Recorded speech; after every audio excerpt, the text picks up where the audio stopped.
Let's continue our reconstruction of the history of Tel Gezer.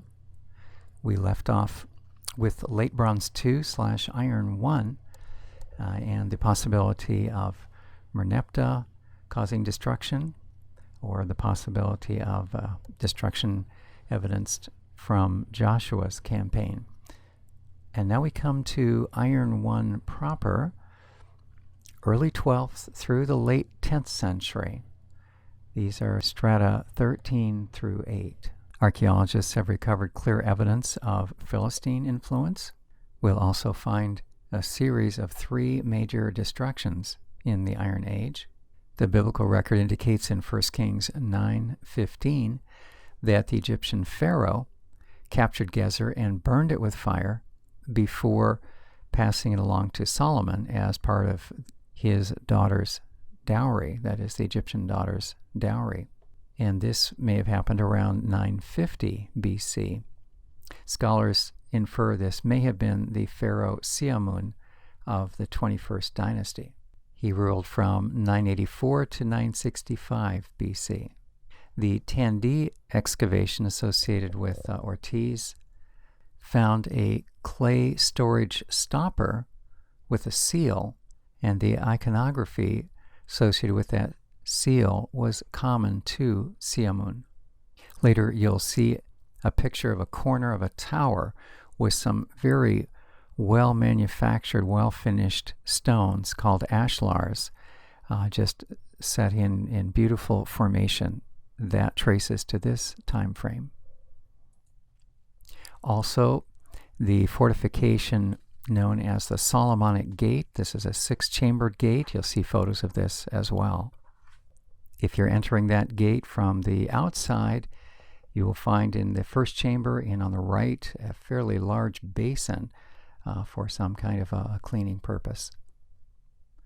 There are benches that surround the various fingers of the chambers, and also a central drainage ditch. This ditch is substantial, 3 feet deep. On either side of the gate, there's connection with a substantial wall, a casemate, that is a 2-layer wall. Deaver observes that the domestic architecture of stratum 8 is insignificant, and he wonders if this means that Gezer had reduced itself primarily to a Solomonic administrative center rather than a thriving population. In the row labeled Iron II, off in the historical correlation, you see mention of Pharaoh Shishak. There's a destruction layer that it's hypothesized this may have been caused by an attack by Pharaoh Shishak in around 924 BC. This Iron II level is the first that's clearly identified as Israelite influence on this site.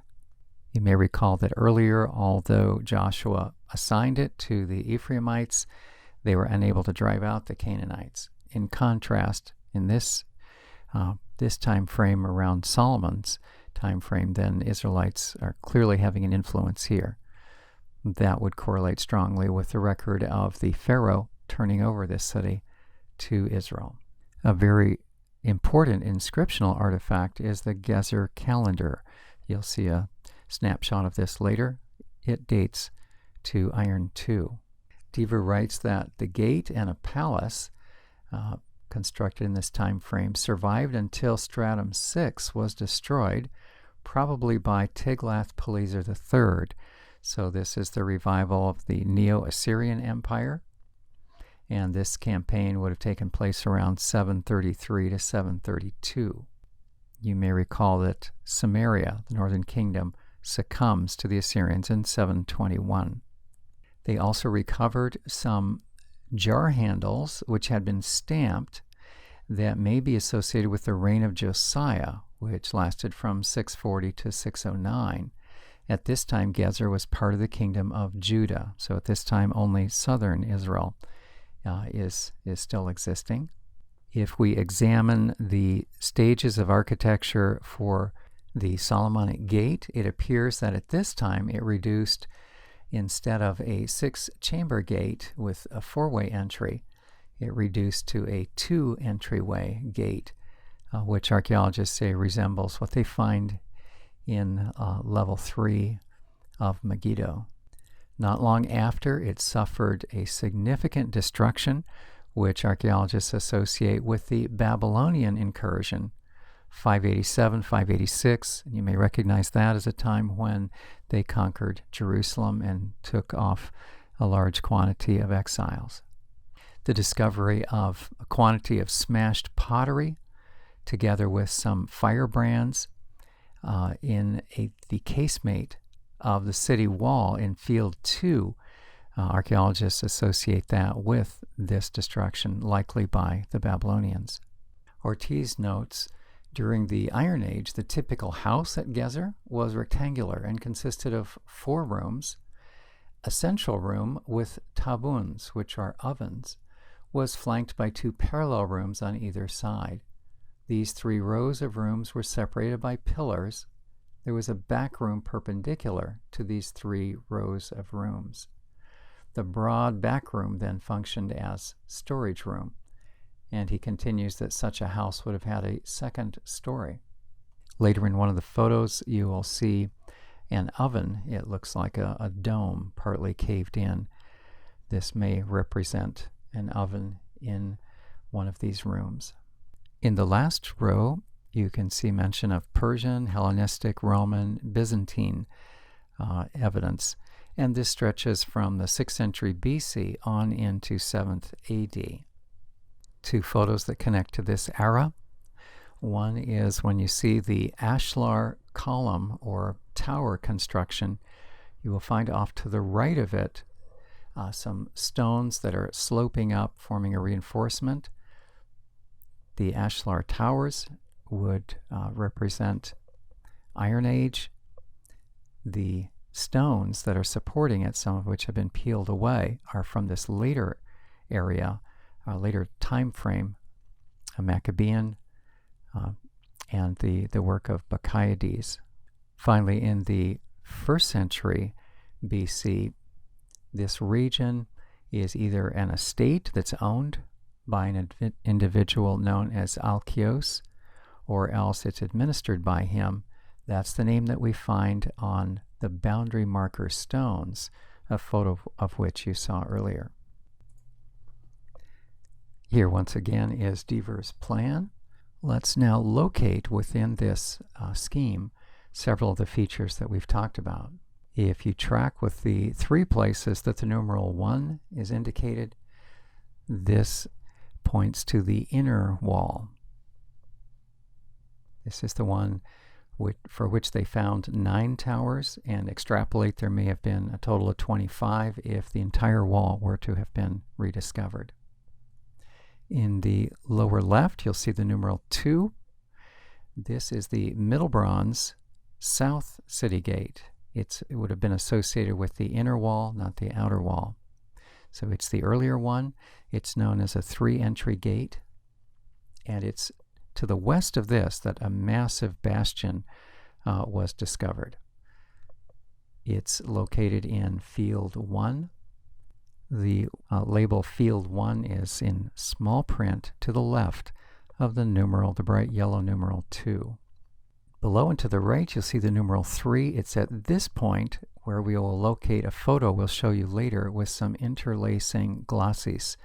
So you have some dark fingers of glosses of soil on one side and some bright chalk-colored soil coming in, alternating back and forth. It's associated with where you see the numeral 3. Glosses is support soil on the outside of a wall. Center top is the numeral 4. This is the high place where you find the 10 standing monoliths, 5 to 11 feet tall, and also if you look very closely, you see a little rectangle to the left of the word high in high place. The small rectangle, not the long one. The long one is indicating the field with the monoliths, but the small square then shows the stone, which is actually more cuboid in shape.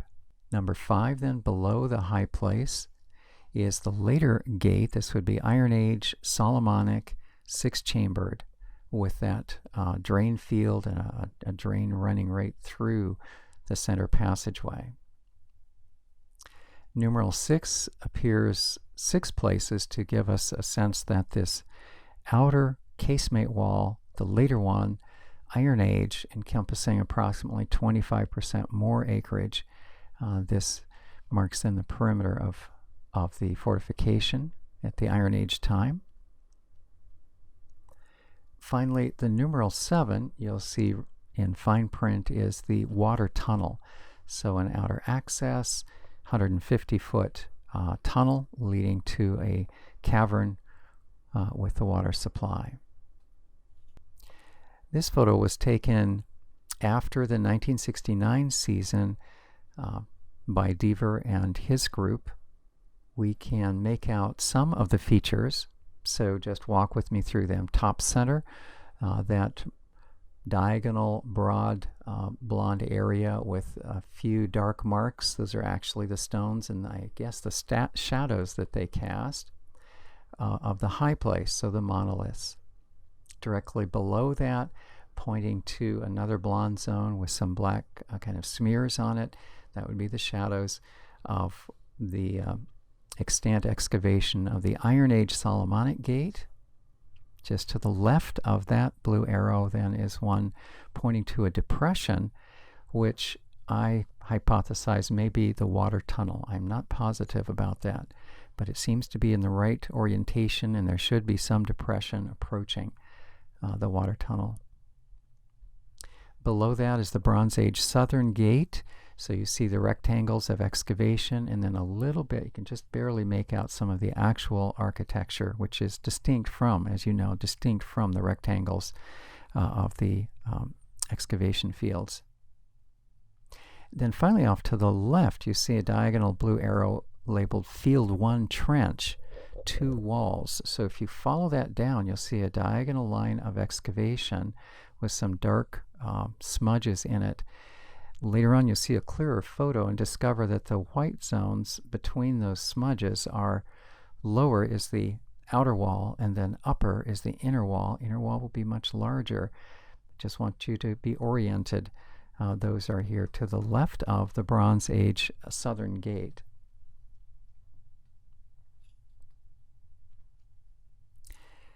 The last item we talked about was the Field 1 Trench. And here you can see an enlargement of the plan, Deaver's plan, showing the cut that exposed the thick inner wall and then the smaller outer wall. That's what we were looking at that point.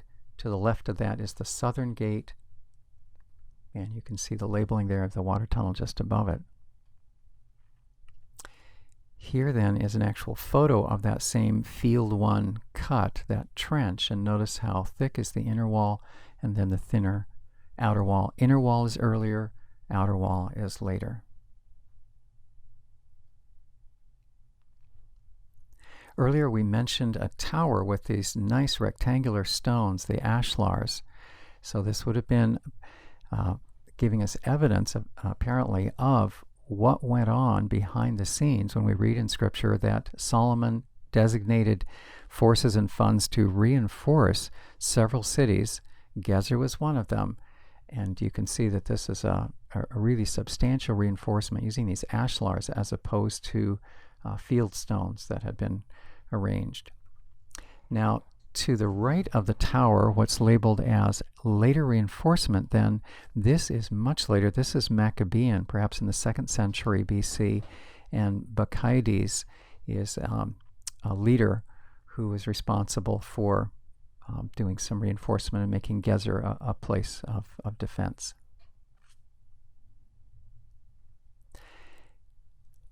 As to where those towers were located, I wasn't able to locate for sure, but I would just draw your attention to the outer wall, in particular these corners that show there was some larger reinforcement at that point. Perhaps this is where the Solomonic towers and then the later Bacchides reinforcement are located. I direct your attention now to the Iron Age Solomonic Gate there.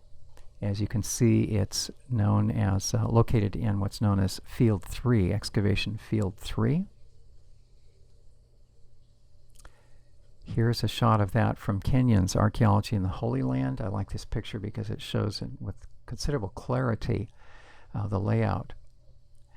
We're standing now on the north side looking south. That's the orientation of this.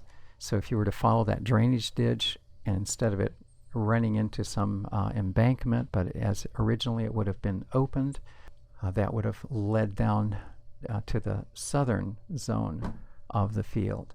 As mentioned earlier, the drain channel is 3 feet deep, and it would have originally been covered over with stones. Notice the 6 chambers. If you look closely, there are some people located in them, so it gives you a sense of the dimension. There are benches that flank the interior of the chamber. You can see some slightly raised benches that are lower than the actual foundation walls. Finally, in the upper left, inside that first chamber, is this basin, which would have served evidently some washing purpose. Another shot showing the same angle. Again, with more people, you can get a sense of the dimension. Notice the trench for drainage, and in the upper left, that basin once again. Again, we're facing to the south. We're inside the territory of Gezer, looking through the gateway to the outer area to the south. And there's a focus on the basin. Here's that zigzag pattern of glacis. It's just an intriguing alternation of brown or darkish soil and then some chalk. There are some ashlars, some really large stones that are stacked up, and it's labeled Middle Bronze 2C Tower. Tower happens to be labeled 5017 by the archaeologists. So we are looking at the earlier gate, which was part of the inner wall. It's also known as the southern gate, and we are standing on the south side of it. We are outside, and we're looking at the reinforcing soil, the glacis that was heaped up against it to strengthen the foundation of that tower. There is mention of various points of destruction.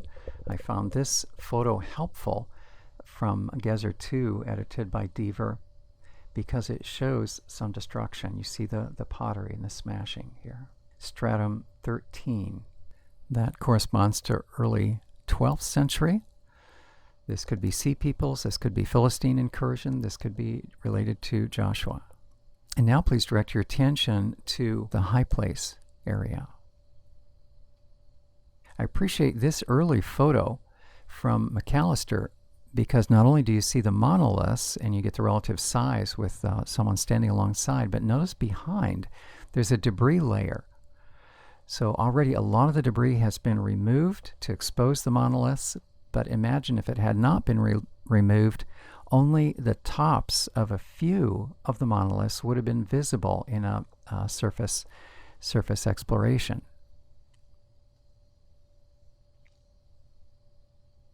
Here you can see several more of them. Far left, notice the rectangular or cuboid stone with a depression in it.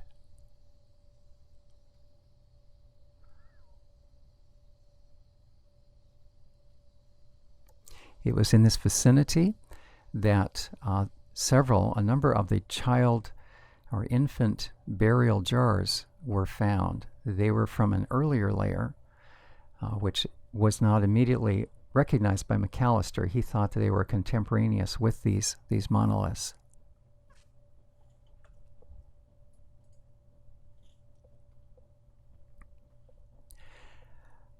So scholars theorize what these may represent.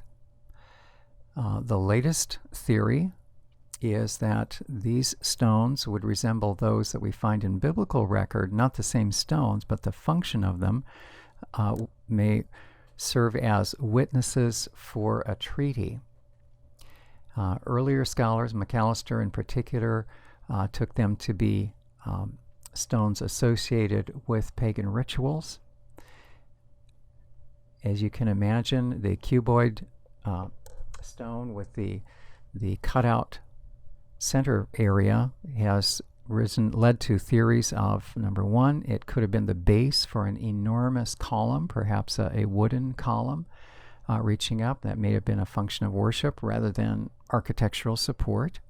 We know there are pillars described in the biblical account which were part of pagan rituals, and consequently God instructed the Israelites to move in and make sure they would destroy these so that they would not fall into syncretism, and people incorporating that into their worship of God in a twisted fashion. If it's not the support for a huge column, perhaps it's a laver, so containing water that would be used in some religious ritual. Some have theorized that it was a sacrificial place to catch blood. End of the day, we don't exactly know. In case you're wondering the dimensions of that cuboid stone, it measures 6 foot 1 inch by 5 feet. That's the vertical or the surface dimension.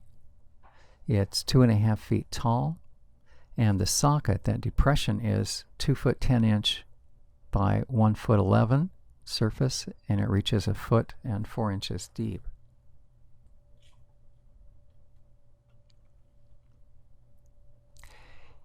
We'll return to the infant burials on that site, but first I want to point out that the Gezer agricultural calendar belongs to the Iron Age, around the 10th century.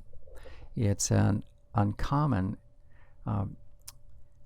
evidence of early writing style. It's thought to be a schoolboy text. If you want to see the original, you'll want to go to the Istanbul Archaeology Museum.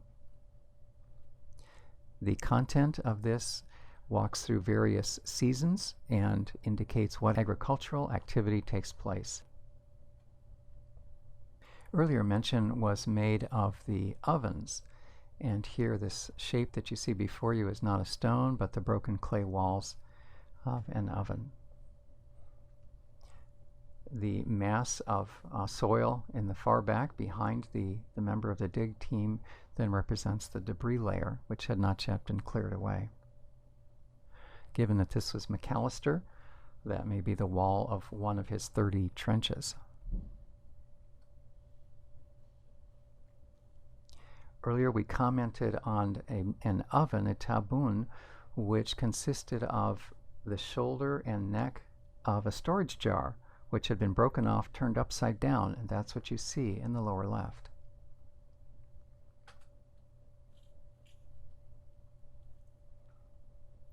I found this a fascinating photo showing something of a vat with a drain associated with it. Would this have been used for pressing olives or some other food process? Not exactly sure, but clearly a careful engineering. Food production is indicated by these. On the left, a saddle quern. There is a sloped smooth stone and then one that you could grasp with your hand on top of it. The Hebrew word for that upper stone is a rider, as if it were someone riding an animal.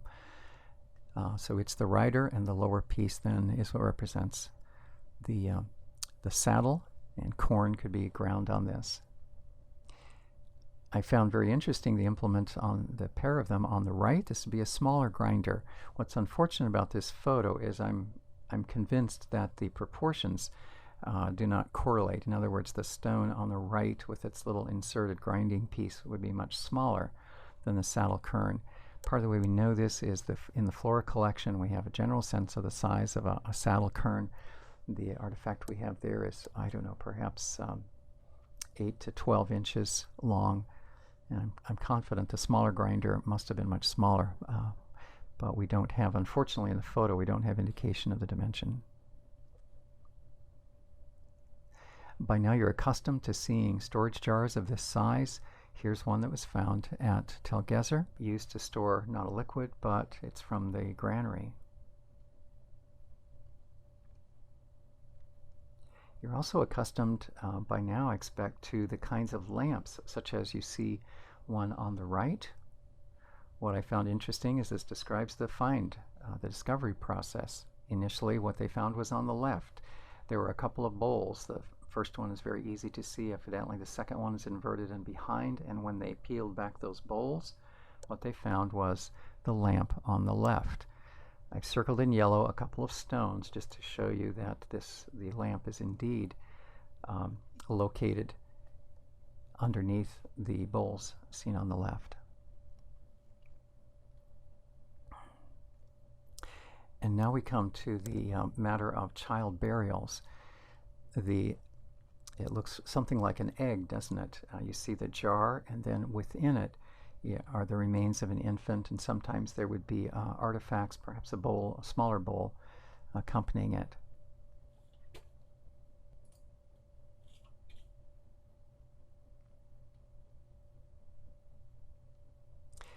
Here's another. This comes from McAllister's book. You can see the oval shape of the jar, and it looks like we see a bit of the head and then some of the other limbs of the infant. McAllister says that there were a large quantity. I wasn't able to discern really how many there are, but a large quantity. Many of them were concentrated around the monoliths. The fact that this earlier one, let me just roll back, Gezer indicates this is in field 1. That would be in that kind of slit trench containing the inner and outer walls to the left of the southern gate. My sense is this is outside the high place proper.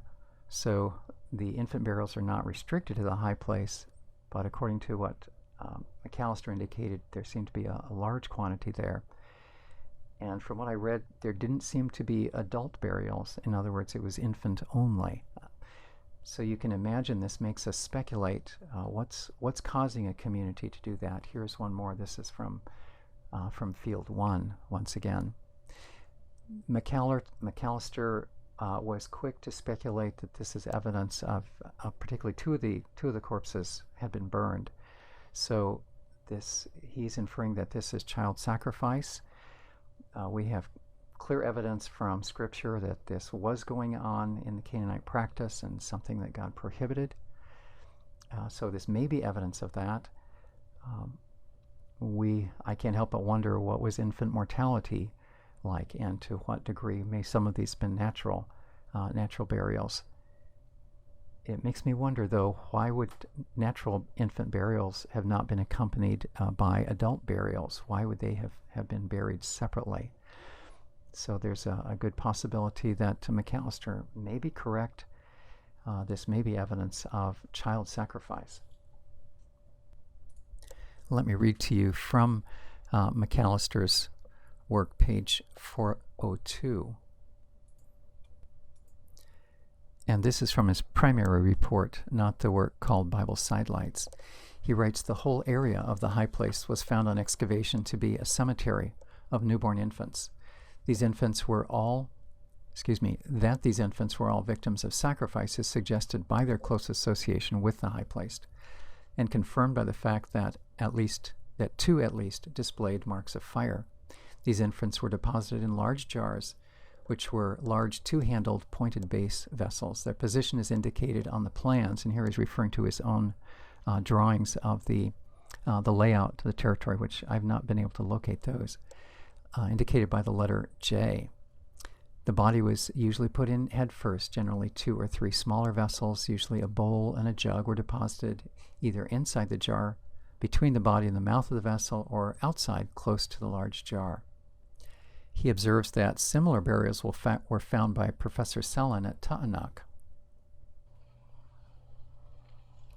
A number of Astarte plaques, so female figures, were found. Here are a couple of representatives, and these also point to amulets or practices of pagan worship, things that God cautioned his people against. This one is of metal and is distinguished by a couple of horns that come from the head area. Here are resources that I found useful. Several of them are available online. Others are in the Ashland Seminary Library collection. I trust this gives you a sense of this pivotal site of Tel Gezer. I found it informative both in terms of the excavation process, what McAllister found, and also his techniques then that were followed up by people like Deaver and Ortiz and others. We want to keep in mind the Gezer calendar, also these monoliths, the infant burials, and the various fortifications which point to and verify the Solomonic era record that we find in Scripture, and then the various destruction layers which we can correlate with international figures, or perhaps also Joshua and the Israelites moving into this territory. This concludes our study of Tel Gezer.